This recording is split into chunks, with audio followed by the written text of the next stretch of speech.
Universidade Católica de Brasília tem a honra de iniciar as comemorações do 20º aniversário do seu curso de Direito, com esta sessão solene de outorga do grau de doutor honoris causa ao professor doutor Robert Werner Alexi, da Universidade de Kiel, na Alemanha. Nós anunciamos agora a entrada do cortejo conduzido pelo chanceler, o professor doutor Jardelino Menegatti, pelo magnífico reitor, professor doutor Gilberto Gonçalves Garcia, acompanhados pela excelentíssima senhora ministra Laurita Vaz, presidente do Superior Tribunal de Justiça, pelos pró-reitores Daniel Rei de Carvalho e Fernando de Oliveira Souza, pelo diretor da Escola de Humanidades e Direito, professor José Eduardo Pires de Campos Júnior, pelo coordenador do curso de Direito, professor doutor de Aulas Costa Ribeiro, pelo doutorando, professor doutor Robert Werner Alex, pelos padrinhos, professor doutor Dilnei Lorenzi e professor doutor João Costa Neto. A seguir entrarão também os professores e alunos do curso de Direito da Universidade Católica de Brasília.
estão todos conosco. Eu quero registrar também a presença aqui neste auditório, nesta manhã, do doutor Flávio Rostirola, que é desembargador, doutor Max Brito Repsold, promotor de Justiça Militar do Rio de Janeiro, o professor doutor Mamed Said, que é o diretor da Faculdade de Direito da UNB, a senhora Frederica Melsner, que representa aqui o embaixador da Alemanha. Também está conosco a doutora Renata Viana, que é representante do presidente da OAB-DF, o doutor Juliano Costa Couto. Senhoras e senhores, eu tenho agora a honra de convidar o chanceler da Universidade Católica de Brasília, o professor doutor Jardelino Menegatti, para abrir os trabalhos desta sessão solene.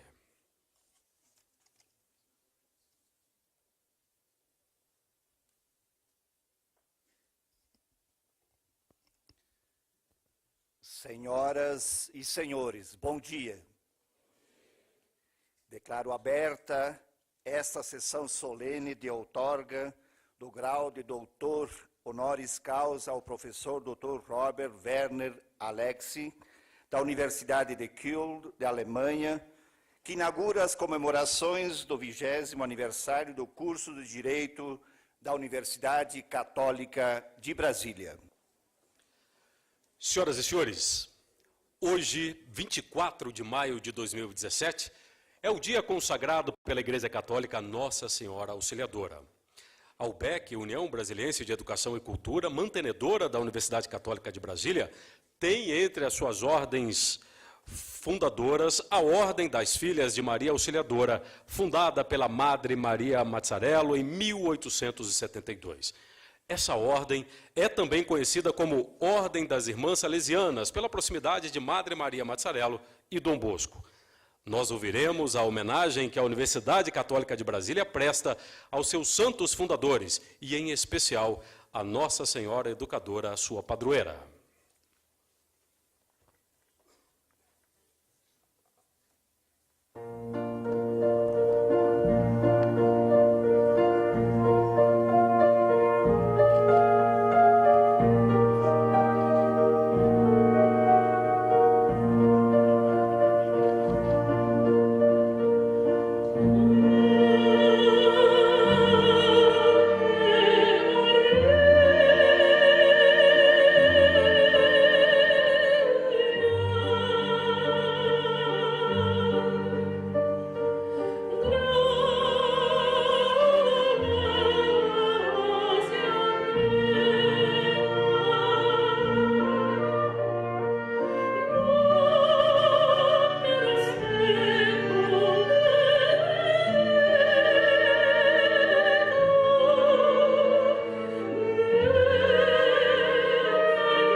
Convidamos agora os presentes para, em posição de respeito, ouvirmos em precedência legal o hino da República Federal da Alemanha. A seguir, ouviremos o hino nacional brasileiro, que serão executados pela Banda do Corpo de Bombeiros Militar do Distrito Federal.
Em nome da Universidade Católica de Brasília, eu quero agradecer aqui a presença da Banda do Corpo de Bombeiros Militar do Distrito Federal.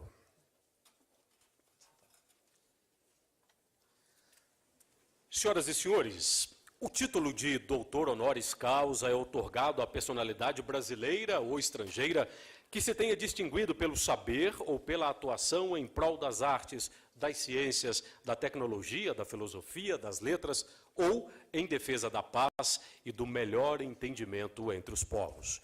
Com esses parâmetros, o Conselho Universitário da Universidade Católica de Brasília, por decisão unânime, tomada em 5 de abril de 2017, acolheu a proposta dos padrinhos, professor doutor Dilnei Lourenzi e professor doutor João Costa Neto, referendada pela coordenação do curso de Direito, e outorgou ao professor doutor Robert Werner Alex o título de doutor honoris causa, tendo julgado a sua excelência digna dessa honraria ao reconhecer o seu elevado saber científico e a sua inestimável competência jurídica, a sua valiosa atuação em prol da evolução do direito e a sua significativa contribuição ao avanço das sociedades em direção à justiça e ao bem-estar das relações humanas.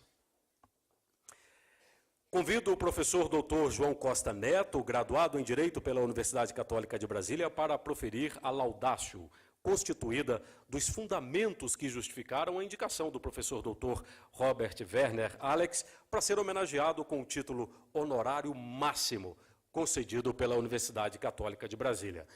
João Costa Neto, senhoras e senhores, bacharelou-se em Direito pela Universidade Católica em 2011, tendo sido presidente do CADIR, o Centro Acadêmico de Direito. Prosseguiu a sua carreira acadêmica na Universidade de Brasília, onde obteve os graus de mestre e de doutor em Direito, sendo atualmente o professor da mesma UNB por concurso público. Na condição de um dos padrinhos da indicação ao grau outorgado ao professor doutor Robert Werner, João Costa Neto representa o corpo discente dos 20 anos do curso de Direito desta universidade. Portanto, com a palavra, o professor doutor João Costa Neto.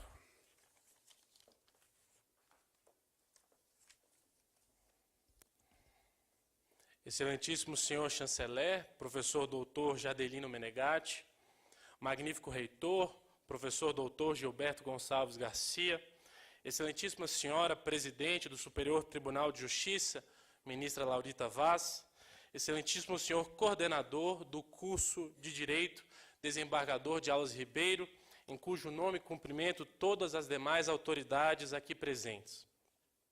Tive a honra e o júbilo de submeter, em conjunto com o professor doutor Dionei Lorenzi e com a aprovação do coordenador do curso de Direito, a vossa magnificência, senhor reitor, a proposta de que Robert Alex seja agraciado com o título de doutor honoris causa pela Universidade Católica de Brasília.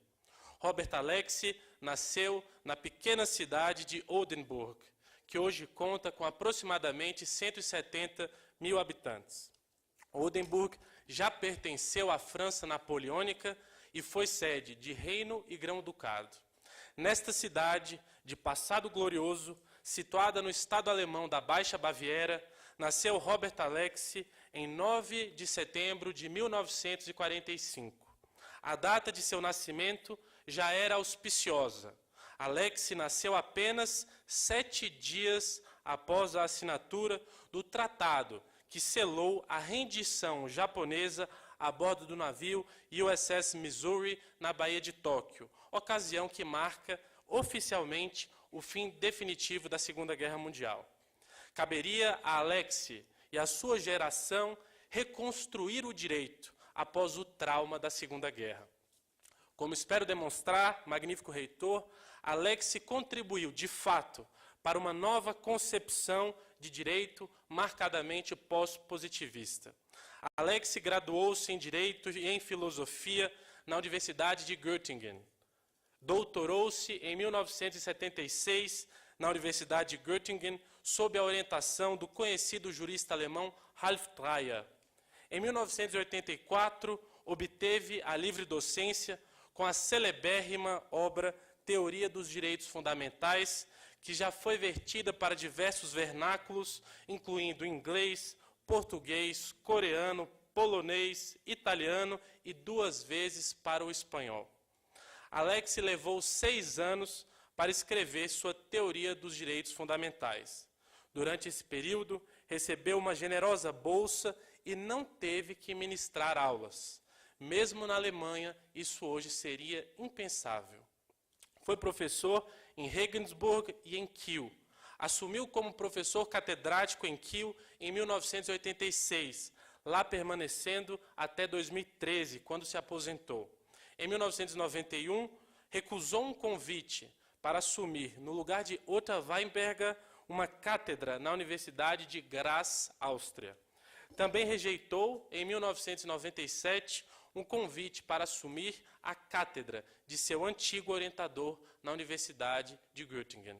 A propósito, Robert Alex não é o único jurista de talento em sua família.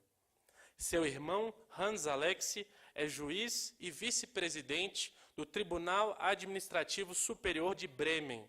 O cargo equivale ao de desembargador no Brasil, embora circunscrito a demandas administrativas, já que a Alemanha adota um sistema de contencioso administrativo tal qual a França.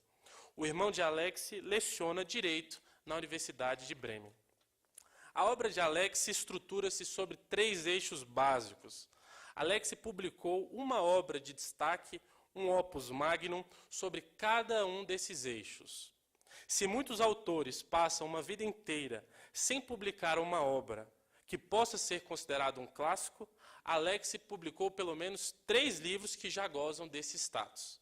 Assim como o filósofo alemão Immanuel Kant escreveu as suas 3 famosas críticas, a da razão pura, a da razão prática e a da faculdade do juízo, Alexis escreveu a teoria da argumentação jurídica, a teoria dos direitos fundamentais e a obra Conceito e Validade do Direito. Em teoria da argumentação jurídica, sua obra de doutoramento, a principal tese de Alexis pode ser resumida na seguinte frase: o discurso jurídico é um caso especial do discurso prático geral. Um dos desdobramentos dessa constatação é que direito e moral estão conceitualmente ligados. A argumentação jurídica não se resume a um processo monádico de subsunção. O discurso jurídico depende da distribuição correta de ônus argumentativos. Alexis organiza suas ideias em torno dos diferentes tipos de argumentação jurídica. Discorre, por exemplo, sobre o uso de precedentes e sobre as diferenças entre a argumentação dogmática e a argumentação empírica.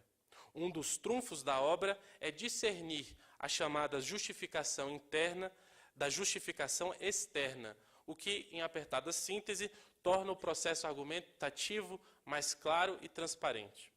Em Teoria dos Direitos Fundamentais, sua tese de livre-docência, Alexis reconhece que princípios e regras são normas. É aqui que nasce a célebre teoria dos princípios.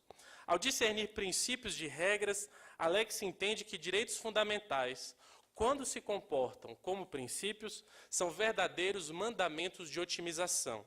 As colisões entre esses direitos fundamentais devem, portanto, ser equacionadas a partir da máxima da proporcionalidade. Cada princípio deve ser efetivado ao máximo dentro das possibilidades fáticas e jurídicas do caso concreto.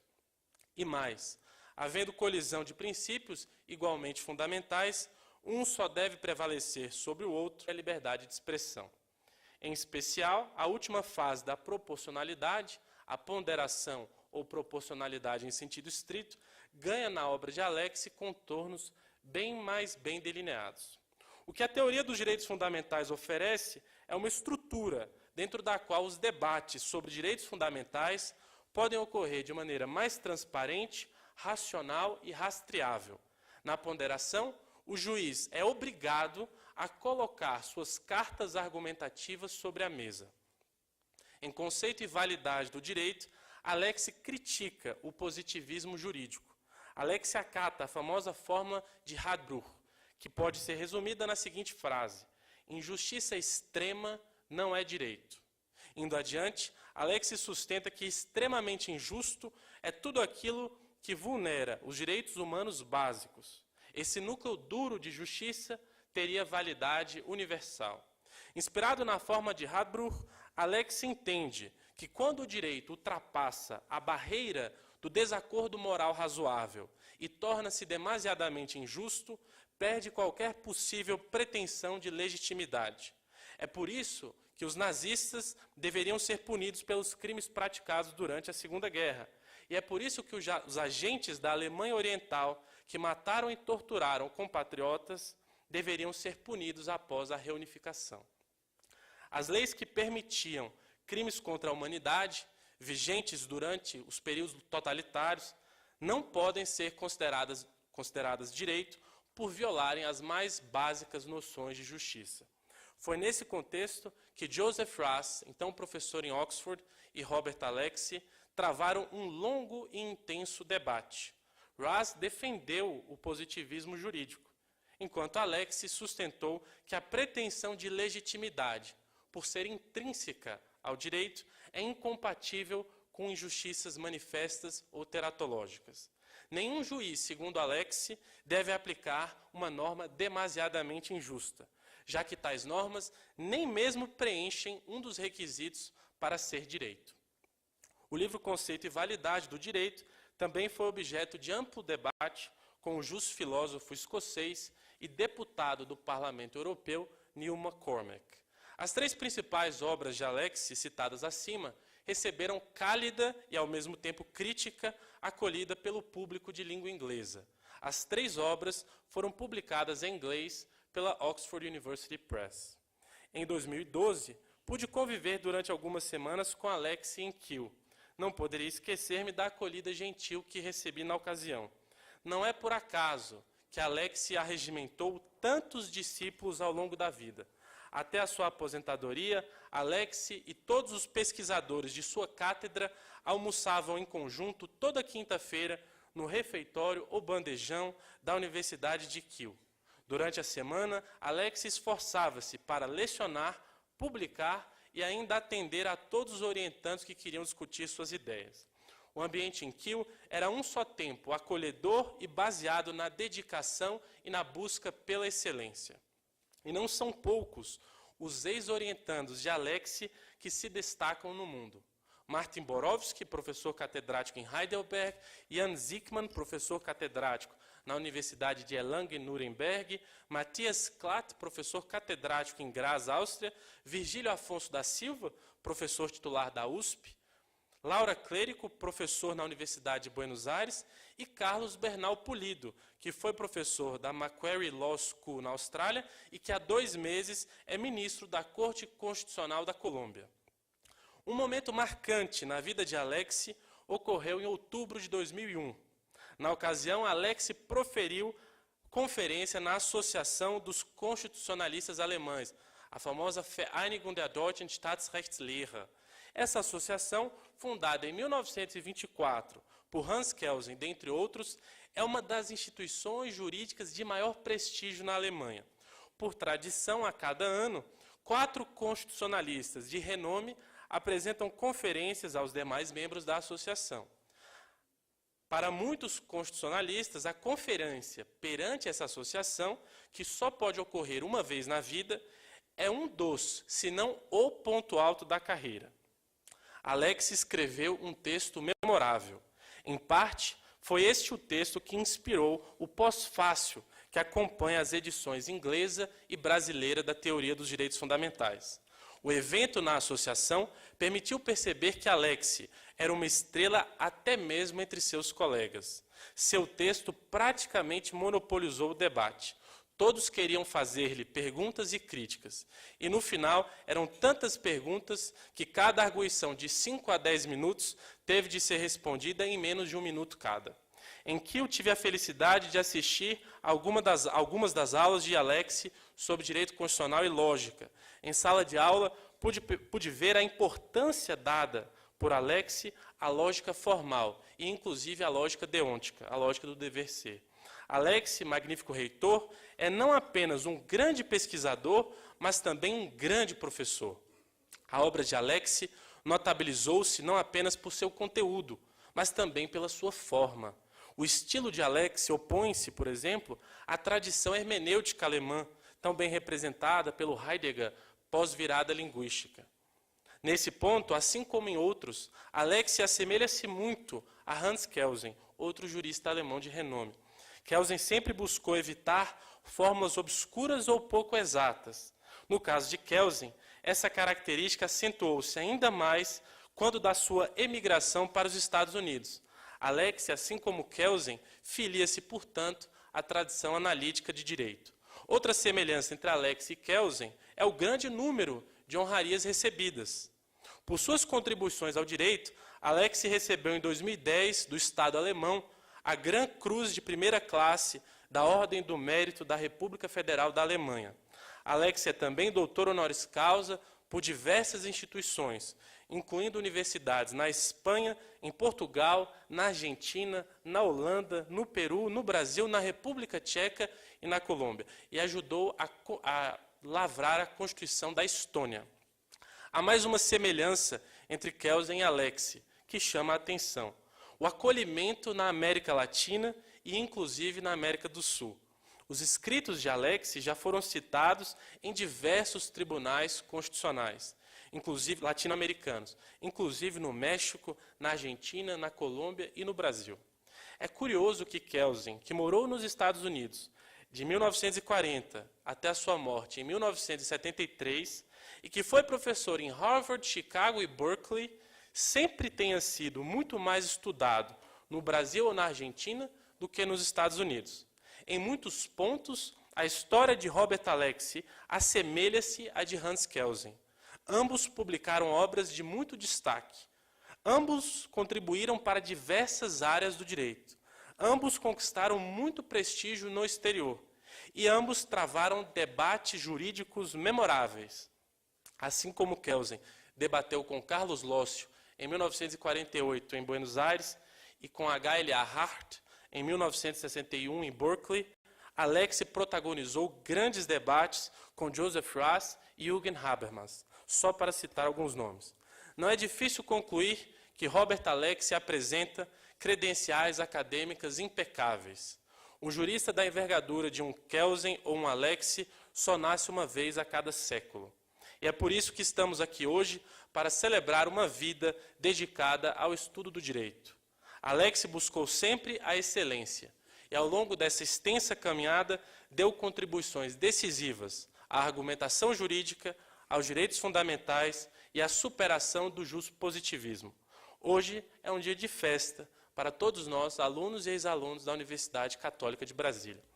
É por essas razões, magnífico reitor, que submetemos à sua elevada consideração a proposta de que Robert Alexy seja agraciado com o título de doutor honoris causa.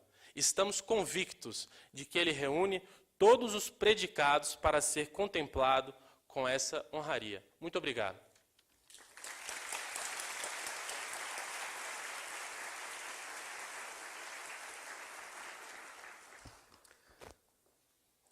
Senhoras e senhores, eu agora tenho a honra de convidar o magnífico reitor da Universidade Católica de Brasília, o professor Dr. Gilberto Gonçalves Garcia, para a outorga do grau e a entrega do respectivo diploma. Quero convidar também os professores doutores Dionei Lorenzi e João Costa Neto para conduzirem o doutorando à presença do reitor. O professor Dr. Dionei Lorenzi possui graduação em Direito e Filosofia pela Pontifícia Universidade Católica do Paraná, mestrado em Filosofia pela Pontifícia Universidade Católica de São Paulo, doutorado pela Pontifícia Universidade Católica de São Paulo. Atualmente é professor da Universidade Católica de Brasília, exercendo a função de chefe de gabinete da reitoria e coordenador geral acadêmico da universidade.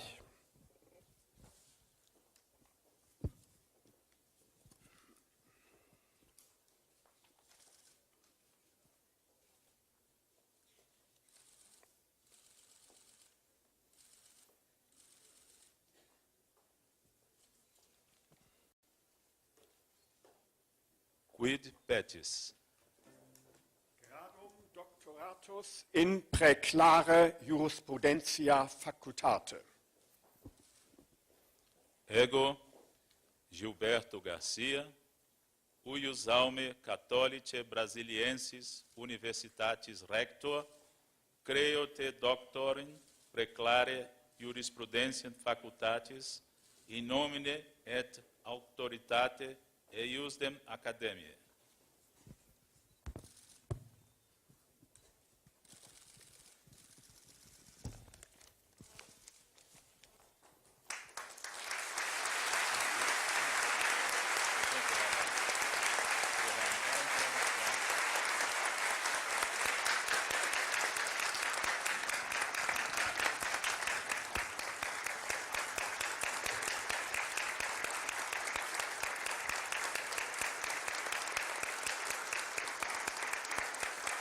Vou chamar o chanceler agora.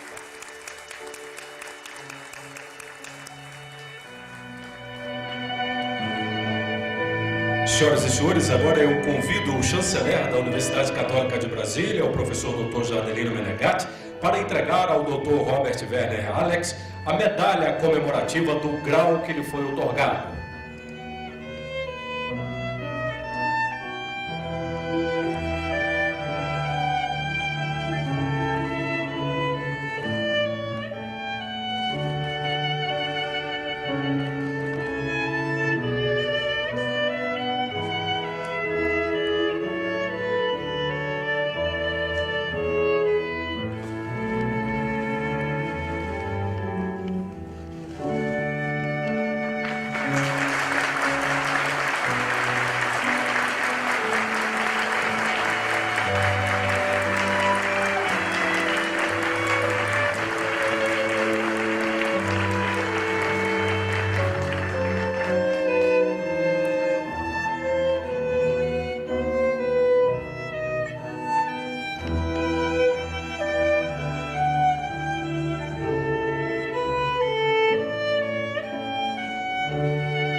Senhoras e senhores, nós agora temos a honra de convidar o doutor honoris causa pela Universidade Católica de Brasília, professor Robert Werner Alex, para a sua conferência intitulada A Dimensão Ideal do Direito.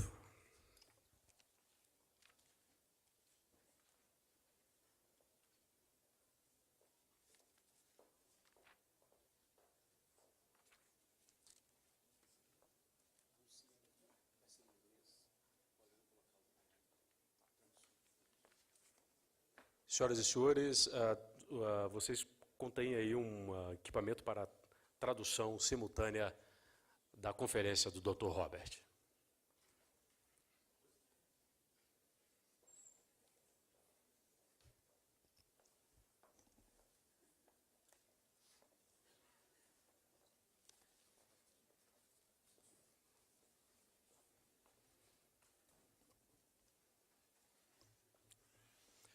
Magnifizenz, Spektakel. É uma grande honra e prazer para mim receber o título de doutor honoris causa da Universidade Católica de Brasília. Thank you very much. Muito obrigado. I now want Agora to eu give a quero short fazer presentation uma breve of apresentação the main thesis da principal of my work. tese do meu The title trabalho. of my O lecture is título da The minha conferência Dimension é a dimensão ideal do direito. Does law A lei, have dimension? portanto, tem uma dimensão ideal. Todos os tipos de conceitos e estruturas da lei podem ser entendidos considerando a dimensão real da lei. Há uma tese que está no centro da minha filosofia legal e que estabelece que a lei necessariamente se compõe tanto de uma dimensão real ou factual e uma dimensão ideal ou crítica. A dimensão factual relaciona-se à lei como fato, ou seja, como fatos sociais.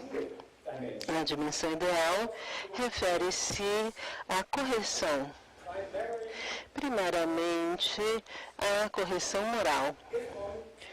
Se alguém afirma que os fatos sociais por si só possam determinar o que é ou não exigido por lei, isso significa o endosso de um conceito positivista da lei.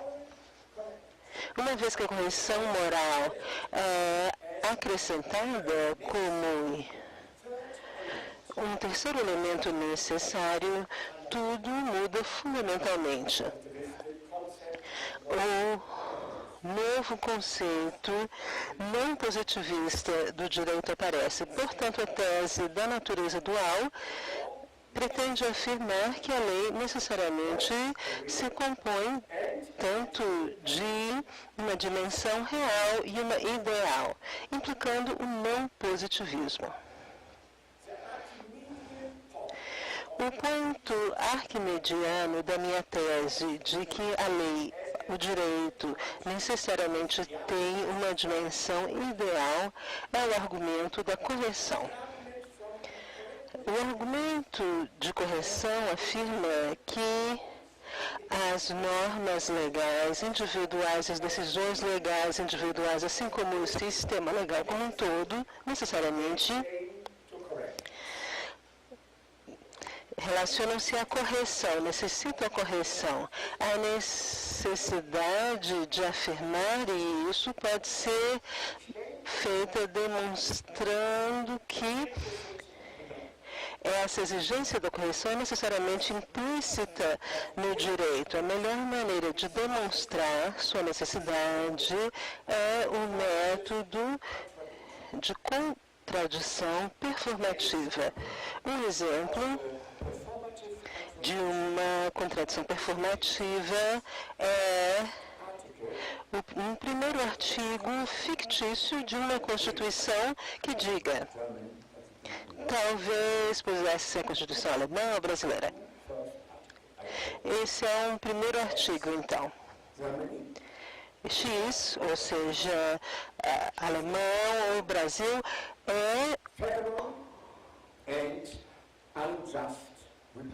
uma república soberana, federal e injusta. Não é possível negar que esse primeiro artigo, de algum modo, é absurdo. A ideia por trás do método da contradição performativa aplicada aqui é explicar o absurdo que surge de uma contradição entre o que é afirmado implicitamente quando se cria uma Constituição, ou seja, o que ela é justa, e o que é declarado explicitamente, ou seja, que ela é injusta. Agora, a justiça conta como um caso especial de correção, porque a justiça não é nada mais do que a correção da distribuição e compensação. Portanto, a contradição, em nosso exemplo, não é apenas uma contradição em relação à dicotomia do justo e injusto, mas também contradição em relação à dicotomia do correto e incorreto. O que mais? No exemplo mencionado de um artigo 1º de Constituição fictício, a contradição que surge ali entre o que é explícito e o que é implícito é necessário. Com certeza, poderia ser evitado se abandonasse a afirmação implícita que fazer isso representaria uma transição de um sistema legal para um sistema de relações de poder cruas ou nuas, algo que não é nenhum tipo de sistema legal. Uma análise mais aproximada da dimensão ideal da lei, do direito, pressupõe uma análise da dimensão real. Aqui, o conceito de necessidade é o centro. O ponto inicial é a ideia da idealidade pura. Um sistema puramente ideal de motivos para a ação seria um sistema com base em nada mais do que reflexão moral e prudencial, um discurso prático, racional e a aceitação espontânea dos resultados da reflexão e do discurso simplesmente devido à sua correção. Tal sistema puramente ideal seria deficiente por 3 motivos. O primeiro é o problema do conhecimento prático. Há muitas questões práticas nas quais nenhum acordo pode ser alcançado, nem mesmo entre pessoas razoáveis. Isso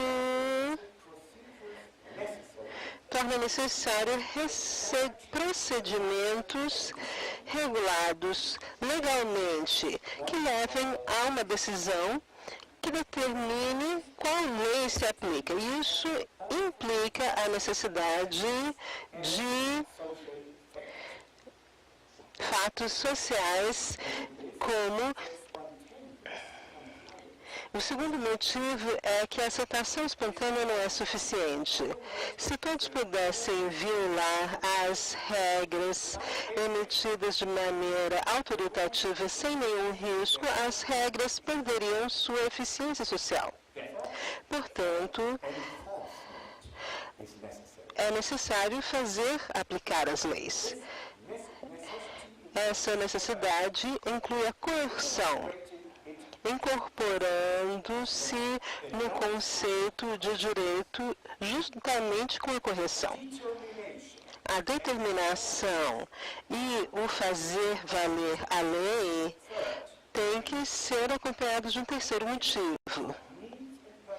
Muitas necessidades e propósitos não podem ser satisfeitos através somente da ação espontânea. A organização é necessária e a organização pressupõe o direito. Para esses três motivos, a deficiência da dimensão ideal, se concebida como um sistema puramente ideal de razões para a ação, leva à necessidade da lei positiva, ou seja, à necessidade de uma dimensão real. Essa necessidade, entretanto,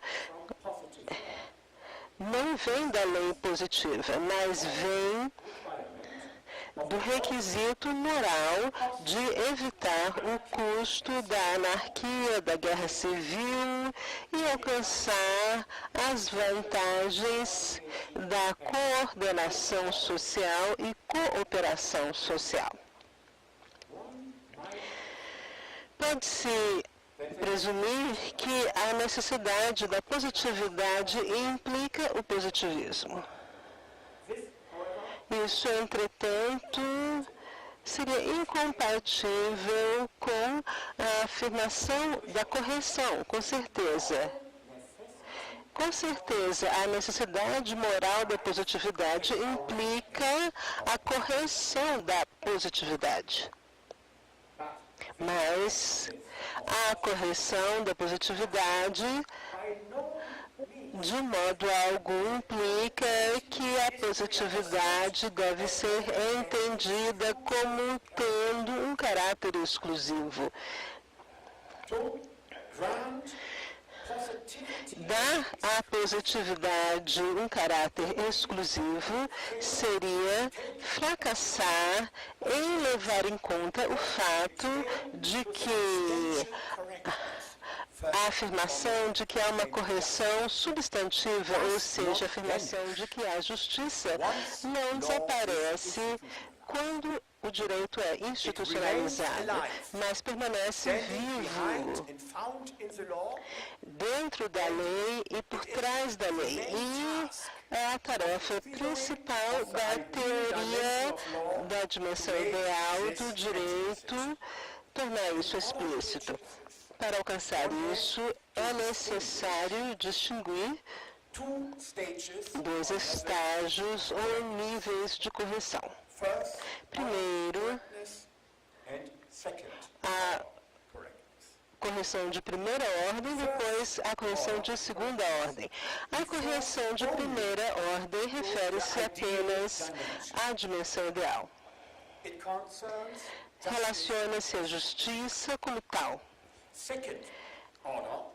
A correção de segunda ordem é mais ampla. Refere-se tanto à dimensão ideal quanto à real. Isso significa que relaciona-se à justiça, assim como a certeza legal.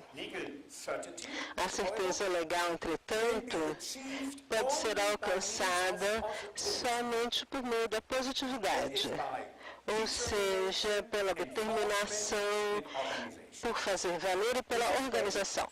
Desse modo, a afirmação de que a correção, essa afirmação de segunda ordem, necessariamente relaciona-se a ambos, o princípio da justiça e o princípio da certeza legal com o direito. O princípio da certeza legal é um princípio formal e requer o compromisso ao que é determinado autoritativamente e socialmente eficaz. O princípio de justiça é, em primeiro lugar, um princípio material ou substancial que requer que a decisão seja moralmente correta. Ambos princípios como princípios em geral, podem colidir e frequentemente o fazem. Neither Nenhum pode suplantar o outro completamente, isso em todos os casos. Pelo contrário, a natureza dual do direito requer que sejam vistos em proporção correta um para com o outro. Portanto, a correção de segunda ordem é uma questão shows that balancing has a role de equilíbrio. Isso mostra que o equilíbrio tem um papel a desempenhar, não apenas na criação e aplicação da lei, que é a prática legal, mas também the very basis of law. é a própria base da lei. Faz parte da natureza da lei. Now, Agora, we are ready nós estamos prontos to give para a closer determination dar uma determinação mais próxima do relacionamento entre a dimensão real e ideal do direito. Para fazer isso, temos que responder 5 perguntas. First, Primeiro, is there an autonomous existe um limite externo da lei? Segundo, is legal argumentation a argumentação legal baseia-se exclusivamente em motivos autoritativos ou inclui também razões não autoritativas. Terceiro, what is the relation qual a relação entre os direitos humanos e os sistemas legais? fourth? 4. Is democracy to be understood A democracia deve ser entendida exclusivamente como um procedimento de decisão ou também como uma forma de discurso. Quinto, do legal systems sistemas legais compõem-se apenas de regras expressando a realidade ou princípios que expressam uma ordem ideal também. Essas 5 perguntas serão respondidas five theses. com as 5 teses seguintes. A primeira, a fórmula de rapport. A segunda, com a tese do caso especial. A segunda, com a tese de que os direitos constitucionais devem ser entendidos como tentativas de positivizar os direitos humanos. O quarto, Model com o modelo deliberativo de democracia. E o quinto, com teoria dos princípios. all five theses Todas as 5 teses giram em torno do mesmo ponto, a afirmação de correção. one could think about Pode-se pensar em desenhar um pentágono, with one thesis com uma tese em cada ponta e o argumento de correção como uma soma no meio. Essa visualização call it the pode ideal ser chamada de dimensão ideal, ou pentágono da dimensão ideal, aliás. Isso pode ser visto como um modelo heurístico de um sistema da institucionalização da razão que deve ser elaborado através de argumentos, determinando a relação entre a dimensão real e o ideal em 5 direções. A primeira direção relaciona-se à ideia de um limite externo do direito. A versão mais conhecida da tese that such an autonomous é que esse limite externo existe e é a fórmula de rapport. form Sua forma mais curta é a seguinte: extreme injustice a injustiça extrema não é direito. the rapport form A fórmula de rapport é uma expressão de correção de segunda ordem. A correção de segunda ordem refere-se tanto à dimensão real as well as quanto the ideal. à dimensão ideal do direito. Central concern A preocupação central da dimensão real é a certeza legal, arrived at by means of alcançada através da positividade, ou seja, determination, da enforcement, determinação, do fazer valer a lei e a organização. Em contraste, concern of the a preocupação central da dimensão ideal é a justiça substantiva. Deste modo, a afirmação de correção necessariamente relaciona-se tanto ao princípio da justiça e o princípio da certeza legal com o direito. A Convenção de Segunda Ordem requer que o problema da lei injusta seja resolvido através do equilíbrio.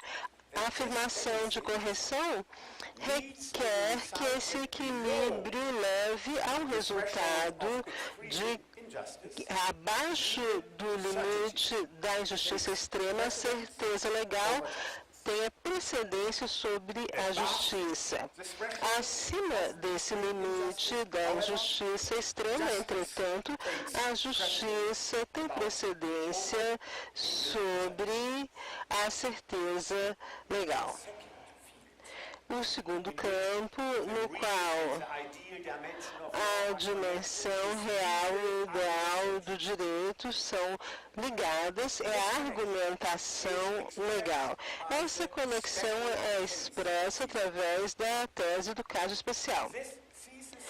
Essa tese afirma que a argumentação legal, o discurso legal, é um caso especial de argumentação geral, o discurso prático. O discurso legal é um caso especial do discurso prático geral, porque está comprometido com o estatuto precedente e dogmática legal. Esses compromissos representam a dimensão verdadeira do discurso legal ou argumentação. A dimensão ideal compõe-se de argumentação geral prática, o que inclui argumentação moral. Jürgen Habermas argumentou contra a tese do caso especial, em que representa, cito, uma permissão geral para mover-se em um espaço irrestrito de razões, fecha aspas, e, abrindo aspas, do discurso geral prático. A minha resposta é que a tese do caso especial inclui uma prioridade prima facie dos motivos autoritativos. Essa prioridade prima facie, que é um elemento necessário da correção de segunda ordem, encontra interalha a sua expressão na seguinte regra do discurso legal que eu formulei em meu livro Teoria da Argumentação Legal. Cito, argumentos que dão expressão e ligam-se com as palavras da lei ou com a vontade do legislador histórico têm precedência sobre outros argumentos, a não ser que motivos racionais possam ser citados para dar precedência a outros argumentos. Fecha aspas. A estrutura desta regra é muito diferente daquela da fórmula de rapport. A injustiça extrema não é direito, mas sua função é a mesma. Ambas servem para determinar a relação entre a dimensão real e ideal. A terceira área na qual a relação entre a dimensão real e ideal é de importância central é a área dos direitos humanos e constitucionais. Os direitos humanos são caracterizados por 5 propriedades. São, primeiro, morais. Segundo, universais. Terceiro, fundamentais. E quarto, direitos abstratos que, quinto, têm prioridade sobre todas as outras normas no que se refere à sua validade moral. Aqui, apenas a primeira dessas 5 propriedades é de interesse, o caráter moral dos direitos humanos. O caráter moral dos direitos humanos consiste de ter direitos morais que têm apenas uma validade moral, o que significa que os direitos humanos, como tal, pertencem exclusivamente à dimensão ideal do direito. Agora, um direito é moralmente válido se puder ser justificado. Direitos existem como normas em geral, como disse Casey, se forem válidos. Portanto, a existência dos direitos humanos depende de sua justificabilidade e mais nada. E são justificáveis com base na teoria do discurso, e não posso falar mais sobre isso devido ao tempo. Em contraste com isso, os direitos constitucionais fazem parte da lei positiva, do direito positivo. Ou seja, o direito positivo no nível da Constituição. Como tal, pertencem à dimensão real do direito. Sua relação entre os direitos constitucionais e os direitos humanos, entretanto, pertence entre as relações entre a dimensão real e o ideal da lei, porque a afirmação da correção afirma uma conexão necessária entre os direitos humanos e os direitos constitucionais. Os direitos constitucionais, a sua interpretação depende do entendimento dos direitos humanos. E catálogos de direitos constitucionais podem até ser corrigidos com base nos direitos humanos. Primeiro, a democracia. A democracia, ao mesmo tempo, pode ser concebida como um procedimento decisório e como um procedimento argumentativo. Chegar a decisões do modo familiar, baseado no princípio da maioria, é o lado real da democracia. A argumentação como discurso público, ela está necessariamente ligado à afirmação da correção substantiva. Portanto, é o local ideal da democracia. O lado ideal da democracia, na verdade. A única possibilidade da realização da correção de segunda ordem na vida política, especialmente na formulação de leis públicas, é a institucionalização da democracia que une os dois lados. O nome dado a essa unidade é democracia deliberativa. Há uma tensão entre democracia por um lado e direitos constitucionais e a tese do caso especial por outro lado. Isso pode ser resolvido se a tomada de decisão judicial, especialmente a revisão constitucional, seja concebida como essencialmente uma representação argumentativa do povo. Quinto, na aplicação do direito, As normas, assim como os princípios, têm um papel essencial. As regras expressam uma arte definitiva ou real. Os princípios prima facie são uma arte ideal. Os princípios de um sistema legal em conjunto constituem o que se pode chamar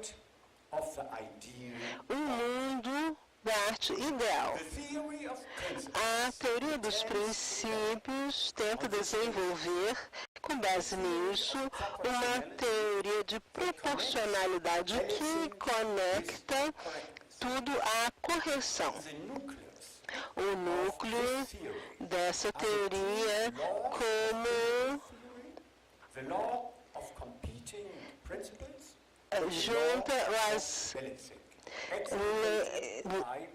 a teoria do direito do princípio, explicado pela fórmula de Haidt, assim como as regras que ligam essas duas leis.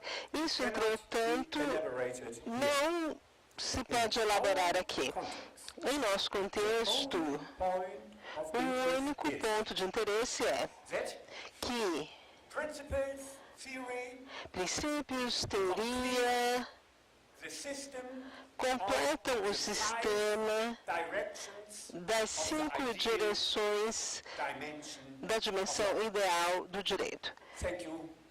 Muito obrigado.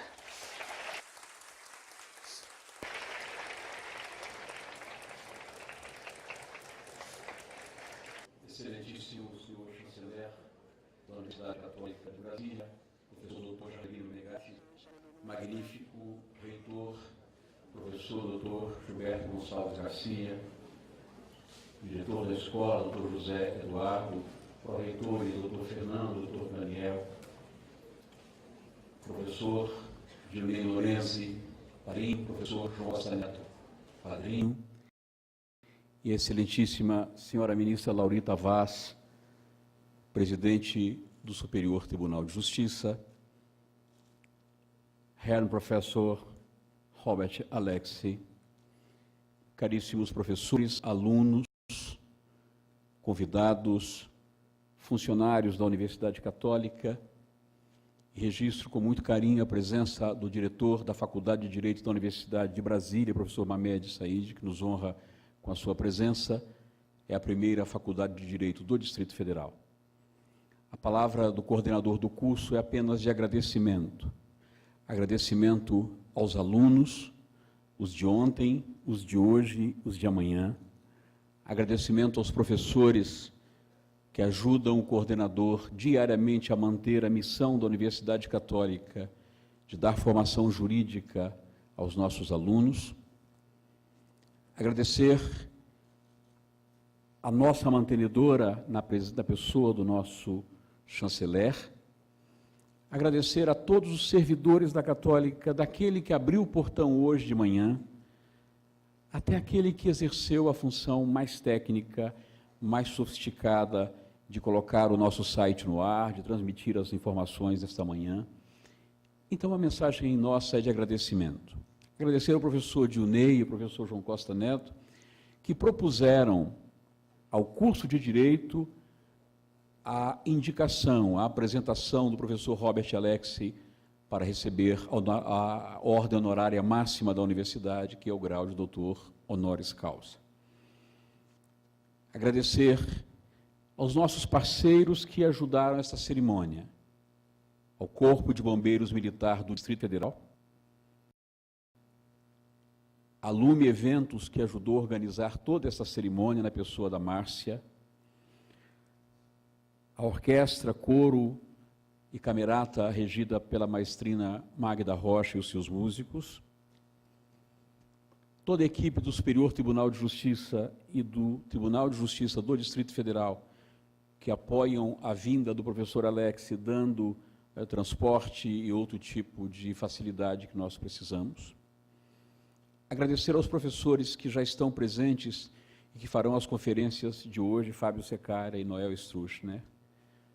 Agradecer, portanto, à Universidade Católica de Brasília, a sua mantenedora, por permitirem que 20 anos depois da abertura do curso de Direito, nós pudéssemos comemorar este 20º aniversário com uma cerimônia tão relevante para o mundo acadêmico e para a própria universidade.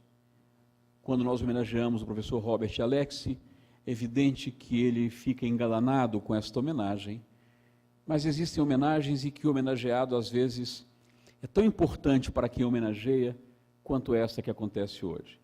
Portanto, Herr Professor Robert Alexi, thank you very much for your presence in our university. Thank you very much for accepting our education to the honoris causa degree. It's a great pleasure one more time to stay with you this morning, tomorrow, until next Friday.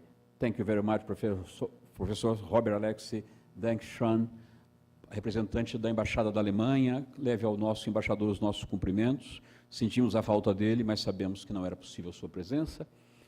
E, mais uma vez, os nossos sinceros agradecimentos.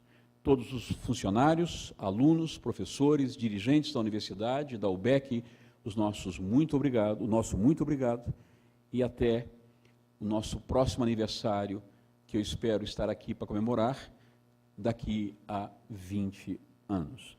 Lembrando que eu estive presente na inauguração do curso, eu compus a primeira direção do curso, e 20 anos depois, a direção da Universidade Católica permitiu que eu estivesse aqui para comemorar um ciclo da universidade, mas também um ciclo de vida acadêmica deste curso, que já colocou no mercado de trabalho do direito ministros, juízes, advogados, procuradores, funcionários públicos em geral.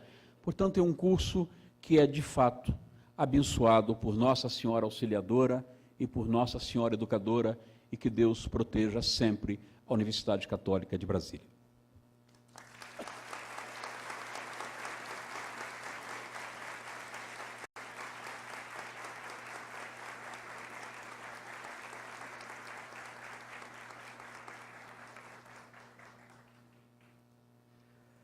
Senhoras e senhores, agora eu tenho a honra de convidar o magnífico reitor da Universidade Católica de Brasília, o professor Dr. Gilberto Gonçalves Garcia, para o seu pronunciamento.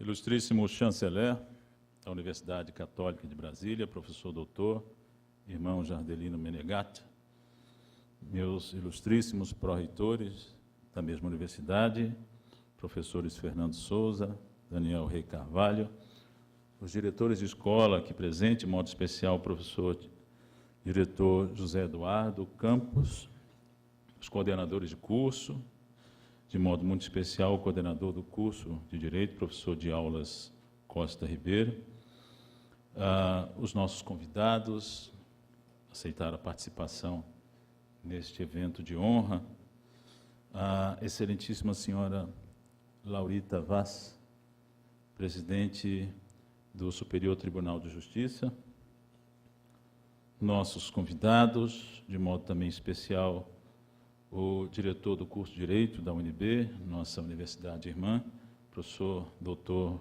Mamed Said, e de modo muito especial, me permitam saudá-lo de modo muito gentil, em sua língua pátria, uma vez que eu tive a oportunidade de estudar na mesma cidade de Göttingen, onde o professor estudou seu curso de filosofia. Ehrlich, sehr geehrter Herr Dr. Robert Alexi, wir freuen uns sehr, Sie als neuester Doktor der Katholischen Universität von Brasília zu haben. Mehr als Freude ist jedoch eine große Ehre, dass Sie heute bei uns sind.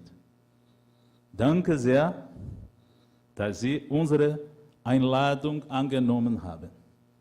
Ehrlich, herzlich, noch einmal herzlich willkommen. Nós comemoramos 20 anos do curso de Direito, Eu quero juntar todos os agradecimentos aqui nominados pelo nosso coordenador de curso, professor de aulas, todas aquelas pessoas que colaboraram para esse encontro, para esse momento. E queria dizer que a honra de poder outorgar um título de relevante grandeza para nós, Universidade Católica de Brasília, de fato, também acontece num momento muito importante da vida da Universidade Católica, na vida do ensino jurídico brasileiro, uma vez que estamos passando por uma reforma do ensino jurídico no Brasil, também da vida pública da cidade de Brasília, da vida pública do nosso país. A profusão de recentes discursos de natureza jurídica, públicos e midiáticos, tem aumentado muito, tem aumentado em grande intensidade, em razão, professor, de um processo de autocorreção do exercício do poder público por que passa o nosso país. O senhor tem acompanhado. A escala cresce federativamente dos municípios à União, passando pelos estados, municípios, estados e Distrito Federal. Então, nós vivemos um momento, professor, em que o imaginário jurídico tomou conta do discurso popular, com a mesma paixão que o brasileiro dedica aos comentários esportivos, de modo muito especial o futebol. E aqui nem é bom lembrar os 7-1 da Alemanha. Quando nós ouvimos aquele hino, nosso corpo estremece. Mas nas rodas informais, dos bares, botequins, dos clubes, das barbearias, nos salões de beleza, nos mercados, predomina no Brasil um curioso discurso do senso comum em torno do sentido da justiça e do bem. Todo um imaginário jurídico cuja construção não deixa de acontecer também junto com produção de heróis momentâneos e, da mesma forma, de vilões momentâneos que têm que ser punidos e vingados pela mesma justiça como nós assistimos popularmente nas nossas telenovelas. Muitas vezes em papéis até invertidos, os que acham que os vilões são heróis e os que os heróis são vilões. Então, de repente, o maravilhoso e o cotidiano da vida social brasileira passaram a ser construídos em torno do ideário da justiça, substituindo o futebol. Que bom tudo isso. Mesmo que na base de um amplo senso comum, é importante essa passagem histórica para o povo brasileiro. Veja que nós nunca podemos conferir de fato um sentido absoluto ao princípio mais sagrado da constituição da vida social, que é o discernimento da justiça. É bom que esse discernimento também possa ser feito em diferentes níveis de possibilidade de esclarecimento, o Aufklärung. Essa foi certamente a maior descoberta que o Ocidente pôde fazer até hoje. E foi essa condição que possibilitou o surgimento das cidades, da vida comum e do princípio da democracia. A esse princípio, nós também devemos uma certa ideia de liberdade que elevou o indivíduo a um valor absoluto, essa descoberta. Um valor absoluto como portador de um espírito absoluto. Somente no âmbito desse pensamento grego é que podia surgir uma ideia como essa, de uma democracia incondicional, que tomava todos os indivíduos na mesma dignidade e anulava as aspirações de poder e domínios fundamentais.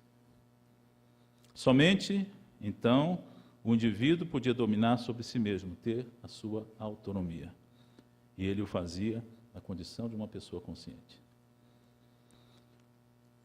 Na estoa, na ágora, na entrada, na reconstrução da ágora de Atenas tem uma lápide na qual se expõe como a democracia uma deusa Atenas, personificada, como ela coroa o povo de Atenas, o povo ateniense. E o povo é representado na figura de um homem que está sentado num trono com uma coroa de louros da vitória. Nesta imagem se manifesta claramente, nessa compreensão mais nobre e antiga grega, como o indivíduo que segue a sua razão alcança uma posição divina. Uma posição que, sem dúvida, só se concretiza na medida em que possa haver um caráter geral de realidade e que possa converter-se no expoente de uma ordem universal, absoluta, em dois níveis: o nível do conhecimento, o nível do saber filosófico para o grego, por um lado, e no nível do agir ético. Essas foram as duas grandes descobertas maiores do Ocidente. Então, a argumentação jurídica é o exercício pleno do discernimento filosófico, muito bem praticado naquilo que lá atrás Platão convencionou como diálogo. O surgimento da verdade como ordem universal pelo confronto das ideias. Então, queremos que esse singelo título, doutor honoris causa, reconhecer na Universidade Católica de Brasília a sua vida dedicada ao pensamento jurídico, fonte de pesquisa para muitos jovens, como os que estão aqui hoje, aspirantes aos diversos exercícios profissionais derivados do conhecimento jurídico. Que não nos falte e que não lhes falte a disposição a esse mesmo discernimento. Então, que a configuração daquela deusa Atenas, deusa da sabedoria, que bem caberia aqui na representação pagã da Nossa Senhora Auxiliadora, também a Nossa Senhora da Sabedoria, que ela coroe com o mesmo louro da vitória aqueles que perseguirem nos seus estudos esses dois movimentos, o discernimento pelo pensamento e o agir ético, por outro lado. Parabéns, professor.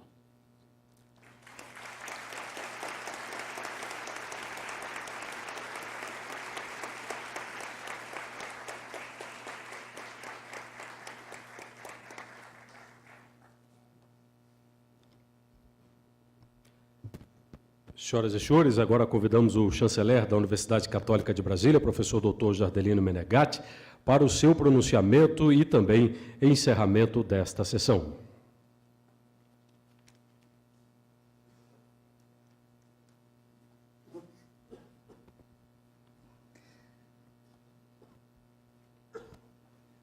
Excelentíssimo professor Dr.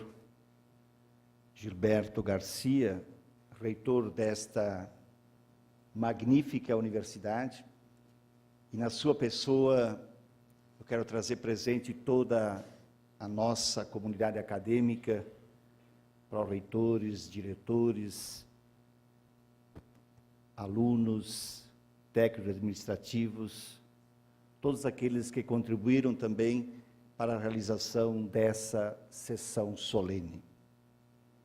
Quero saudar também a excelentíssima senhora doutora Laurita Vaz, presidente do STJ, e na sua pessoa trazer presente todas aquelas pessoas que vieram nesse evento, nessa sessão, que não fazem parte do dia a dia desta universidade e que vieram prestigiar esse momento importante, significativo para a nossa universidade.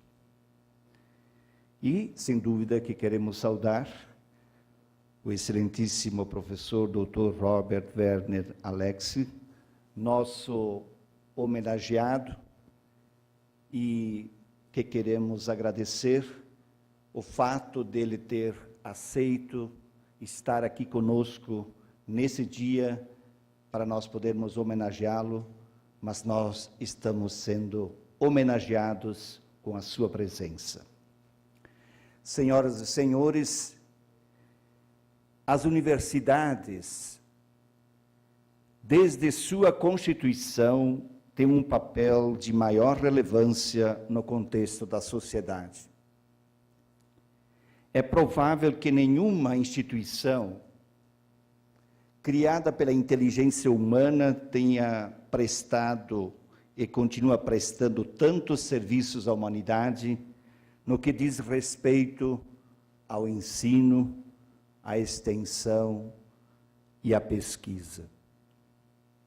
O saber que era conservado em bibliotecas, em mosteiros, passou para as universidades e essa o conservaram e o ampliaram de maneira como nenhuma outra instituição poderia fazê-lo tão bem. Pouco importa se a primeira universidade surgiu no Marrocos, no ano de 859, ou se for na Itália, no ano de 1088, o importante mesmo é que foram e continuam sendo as universidades que disseminaram e disseminam de forma universal os conhecimentos produzidos pelo homem nas mais diversas áreas do conhecimento. O papel das universidades é produzir saberes, é produzir conhecimentos e difundi-los, com o objetivo de contribuir para o aprimoramento da sociedade. Portanto, as universidades são como faróis, são como bússolas para indicar caminhos, para indicar trajetos, para indicar itinerários para toda a sociedade. As universidades têm o compromisso com a sociedade de reconhecer o trabalho interno ou externo de tantas pessoas que se dedicam e se dedicaram as suas vidas à produção do saber e do conhecimento. As universidades têm também o papel de agraciar e reconhecer, como nós, nesse dia de hoje, tivemos a oportunidade de agraciar e reconhecer o Dr. Alexi. Agraciar e reconhecer aqueles, por mérito, em face de suas capacidades destacadas, debruçaram-se sobre os seus afazeres, seja eles cotidianos, para solidificar saberes e conhecimentos e transmiti-los à sociedade em vista da transformação social. As universidades criaram, então, as formas de agradecer e de reconhecer. E uma delas é o título de honoris causa. Título máximo que as universidades podem conferir a uma pessoa que prestou grandes serviços à humanidade em uma das áreas do conhecimento, seja nas artes, nas letras, nas ciências, também na defesa da paz, na defesa da justiça e no entendimento entre os povos. São agraciados e agraciadas e reconhecidas as pessoas que prestaram serviços pela promoção da paz, da justiça, da solidariedade, da promoção humana, enfim, em prol da resolução de questões humanitárias e prestaram serviço nas diversas áreas do conhecimento. Hoje, aqui presenciamos e aqui vivenciamos que a nossa Universidade Católica ao comemorar 20 anos do curso de Direito e a abertura da 5ª Semana do Direito, reconheceu e agraciou publicamente com o título de doutor honoris causa ao nosso professor querido, doutor Robert Alexius, que dedicou a sua preciosa vida aos encantos da produção e disseminação do saber e do conhecimento. A homenagem que nós prestamos a esse benemérito professor, doutor, torna a nossa universidade muito mais enriquecida com a acolhida deste exemplar profissional, cujo caráter, cuja formação, cujo profissionalismo nos enobrece. Professor Robert, os seus serviços prestados à sociedade são relevantes. Suas obras, que já foram traduzidas em 19 idiomas, os prêmios com os quais a Vossa Senhoria foi agraciado e reconhecido, inclusive aqui no Brasil, demonstram o valor e a grandeza da sua vida profissional, tão bem demonstrada pelos cargos e funções já exercidos, ouvidos no relatório, na biografia relatada no início dessa sessão solene. A Universidade Católica de Brasília agradece a Vossa Senhoria por ter aceito esse título que lhes conferimos. O seu gesto de aceitação é para nós um gesto de grandeza, que revela a grandeza do seu coração. A Universidade Católica é agora a sua universidade. A nossa casa é a sua casa. Aqui está o nosso reconhecimento, o nosso apreço, a nossa admiração. Doutor honoris causa é apenas um título, entre tantos que o senhor já foi reconhecido por tantas outras universidades. O professor doutor Roberto Alexius, por si só, é maior do que qualquer outro título. Por isso queremos dizer-lhes, do nosso jeito brasileiro, do jeito simples, um muito obrigado.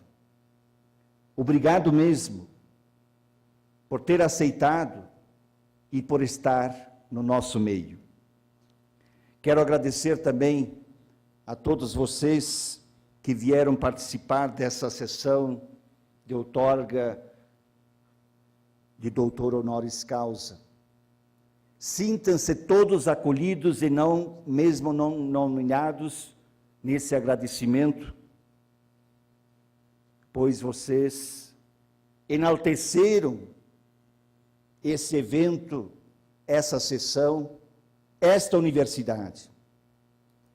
E com essas palavras, eu quero declarar encerrada a sessão solene de outorga de título de honoris causa ao nosso professor, doutor Alexius. Muito obrigado e uma salva de palmas para todos.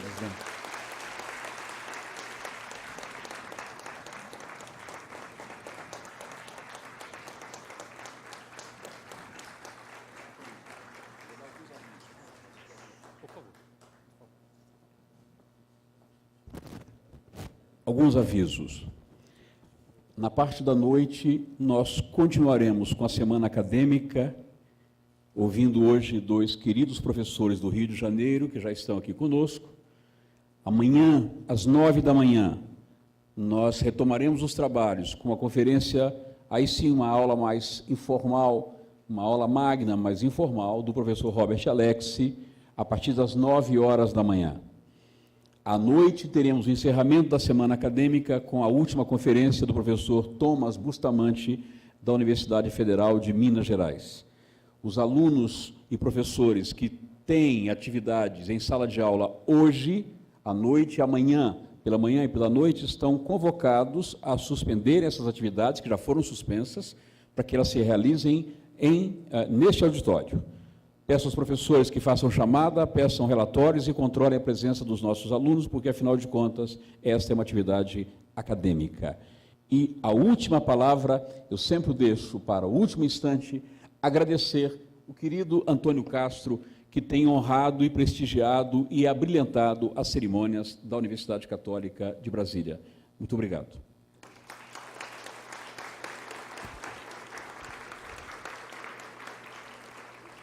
Muito obrigado. Foi uma honra dividir com vocês este momento que é tão importante, este momento histórico. Senhoras e senhores, esta sessão está chegando ao fim. Eu quero pedir, por gentileza, que permaneçam em seus lugares para a saída do cortejo e avisar que os cumprimentos e fotografias serão no hall principal. Muito obrigado a todos.